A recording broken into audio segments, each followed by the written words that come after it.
महाराज मला सांगून सांगून शेवट झाला तरी लोक नाही ऐकलं नाही. माझ्यासारख्या मूर्खाने तुम्हाला उपदेश करत ऐकू घे, पण मार्ग दावून गेले. आधी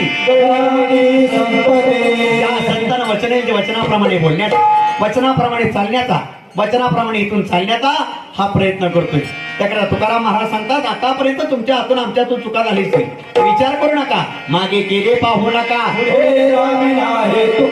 आतापर्यंत काय चांगलं वाईट घडलं असेल तर इथल्या इथं सोडून द्या.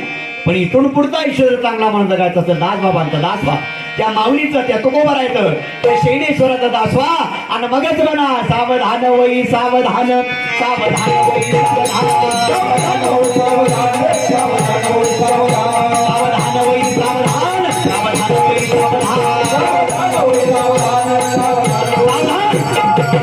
हा वर्ष बालपण 20 वर्षात नाही हे तारुण्य, आणि तुझा अभिमान तयाशी नकळे.